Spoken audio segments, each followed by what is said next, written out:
നമസ്കാരം. Alpha palliative care daily ന്യൂസിലേക്ക് സ്വാഗതം. പ്രധാന വാർത്തകൾ.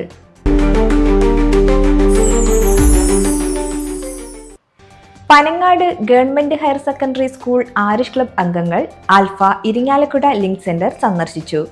Irinjalakuda link centre head nurse sister Shyji വിദ്യാർത്ഥികൾക്ക് പാലിയേറ്റീവ് പരിചരണത്തെക്കുറിച്ചും ആൽഫയുടെ പ്രവർത്തനങ്ങളെക്കുറിച്ചും വിശദീകരിച്ചു. Sister Prabha, sister Swapna, sister Rajamma, sister Sindhu, sister Jayasree എന്നിവരും പങ്കെടുത്തു.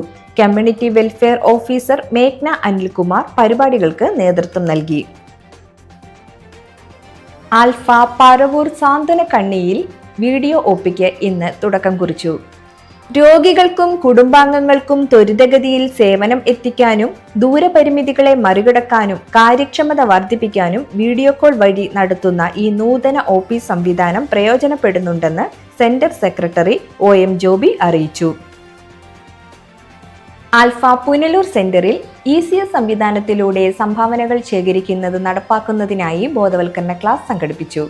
സെന്ററിലെ സ്റ്റാഫ്, വോളണ്ടിയർമാർ എന്നിവർക്കായാണ് ക്ലാസ് സംഘടിപ്പിച്ചത്. Kollam community development officer Akshay Babu ക്ലാസിന് നേതൃത്വം നൽകി. ECS ഫോം പൂരിപ്പിക്കുന്നത് സംബന്ധിച്ച കാര്യങ്ങളും വിശദീകരിച്ചു. Nurse Athulya Unnikrishnan, Sithara M, Ashadevi, physiotherapist Justin, office assistant Ameena, ഡ്രൈവർമാരായ രാജൻ, നിതിൻ എന്നിവർ ECS ഫോമുകൾ പൂരിപ്പിച്ചു നൽകി. അതിരമ്പുഴ പള്ളിയുടെ കീഴിൽ പ്രവർത്തിക്കുന്ന മാതൃവേദി പ്രവർത്തകർ ആൽഫ ഏറ്റുമാനൂർ സെന്റർ സന്ദർശിച്ചു. ആൽഫയുടെ പ്രവർത്തനങ്ങളെക്കുറിച്ച് പ്രസിഡന്റ് മാത്യു വലിയകുളത്തിൽ, കോട്ടയം ജില്ലാ community development officer Anil Mohan എന്നിവർ വിശദീകരിച്ചു.